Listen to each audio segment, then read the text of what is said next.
नमस्कार। तनु की जुबानी चैनल में आपका स्वागत है। हमारी आज की कहानी है दूसरी शादी। जब मैं अपने 4 साल के लड़के राम जी को गौर से देखता हूँ तो ऐसा मालूम होता है कि उसमें वह भोलापन और आकर्षण नहीं रहा जो कि 2 साल पहले था। वह मुझे अपने सुर्ख और रंजीता आँखों से घूरता हुआ नजर आता है। उसकी इस हालत को देखकर मेरा कलेजा काँप उठता है और मुझे वह वादा याद आता है जो मैंने 2 साल हुए उसकी माँ के साथ, जबकि वह मृत्युशैया पर थी, तब किया था। आदमी इतना स्वार्थी और अपनी इंद्रियों का इतना गुलाम है कि वह अपना फर्ज किसी किसी वक्त ही महसूस करता है। उस दिन डॉक्टर नाउम्मीद हो चुके थे। उसने रोते हुए मुझसे पूछा था, क्या तुम दूसरी शादी कर लोगे? ज़रूर कर लेना। फिर चौंक कर कहा, मेरे राम का क्या होगा? उसका ख्याल रखना अगर हो सके तो।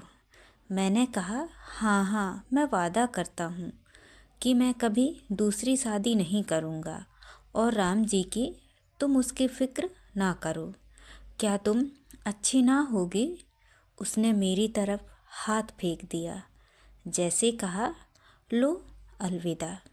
2 मिनट बाद दुनिया मेरी आँखों में अंधेरी हो गई। राम जी बिन माँ का हो गया।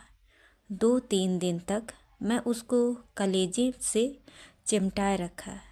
आखिर मेरी छुट्टी पूरी होने पर उसको मेरे पिताजी को सौंपकर मैं फिर अपनी ड्यूटी पर चला गया।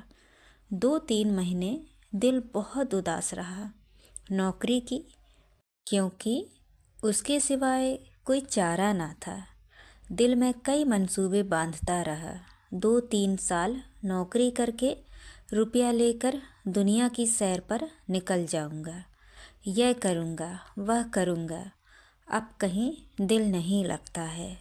घर से खत बराबर आ रहे थे कि फला फला जगह से रिश्ते आ रहे हैं।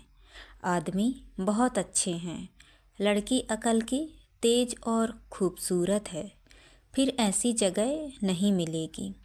आखिर करना है ही, कर लो। हर बात में मेरी राय पूछी जाती थी, लेकिन मैं बराबर इनकार किए जाता था।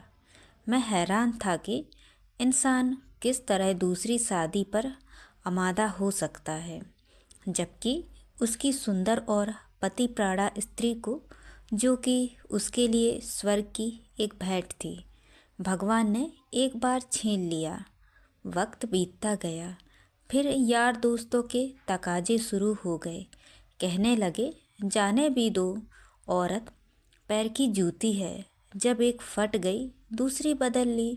ये स्त्री का कितना भयानक अपमान है। यह कहकर मैं उनका मुंह बंद कर दिया करता था। जब हमारी सोसाइटी, जिसका इतना बड़ा नाम है, हिंदू विधवा को दोबारा शादी कर लेने की इजाज़त नहीं देती, तो मुझको शोभा नहीं देता है कि मैं दोबारा एक कुंवारी लड़की से शादी कर लूं। जब तक यह कलंक हमारी समाज से दूर नहीं हो जाता, मैं हरगिज कुंवारी लड़की तो दूर की बात है, किसी विधवा से भी ब्याह ना करूँगा। ख्याल आया, चलो नौकरी छोड़कर इसी बात का प्रचार करें। लेकिन मंच पर अपने दिल के ख्यालात जबान पर कैसे लाऊंगा? भावनाओं को व्यवहारिक रूप देने में, चरित्र मजबूत बनाने में, जो कहना उसे करके दिखाने में हम में कितनी कमी है, यह मुझे उस वक्त मालूम हुआ जब मैं 6 माह बाद मैंने एक कुंवारी लड़की से शादी कर ली। घर के लोग बहुत खुश हो रहे थे कि चलो किसी तरह तो माना। उधर उस दिन मेरी बिरादरी के 2-3 पढ़े लिखे रिश्तेदारों ने डांट लगाई। तुम जो कहा करते थे मैं बेवा से ही शादी करूँगा, लंबा चौड़ा व्याख्यान दिया करते थे, अब वह तमाम बातें किधर गईं? तुमने तो एक उदाहरण भी ना रखा जिस पर हम चल सकते हैं। मुझ पर जैसे घड़ों पानी फिर गया, आंखें खुल गईं। जवानी के जोश में क्या कर गुजरा, पुरानी भावनाएं फिर उभर आईं और आज भी मैं उन्हीं विचारों में डूबा हुआ हूँ। सोचा था नौकर लड़के को नहीं संभाल सकता, औरतें ही इस काम के लिए ठीक है। ब्याह कर लेने पर जब औरत घर में आएगी तो राम जी को अपने पास बाहर रख सकूँगा और उसका अच्छा खासा ख्याल रखूँगा। लेकिन वह सब कुछ गलत अक्षर की तरह मिट गया। राम जी को आज फिर वापस गांव पिताजी के पास भेजने पर मजबूर हूँ। क्यों, ये किसी से छिपा नहीं है। औरत का अपने सौतेले बेटे से प्यार करना एक असंभव बात है।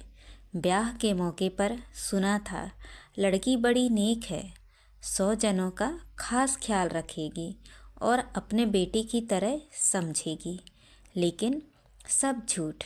औरत चाहे कितनी नेक दिल हो, वह कभी अपनी सौतेले बच्चे से प्यार नहीं कर सकती। और यह हार्दिक दुख वह वादा तोड़ने की सज़ा है जो कि मैंने एक नेक बीवी से उसके आखिरी वक्त में किया था। तो दोस्तों, ये कहानी आपको कैसी लगी, लाइक और कमेंट करके ज़रूर बताएं और चैनल को सब्सक्राइब करना ना भूलें। तो मिलते हैं अगली कहानी में। बहुत बहुत धन्यवाद।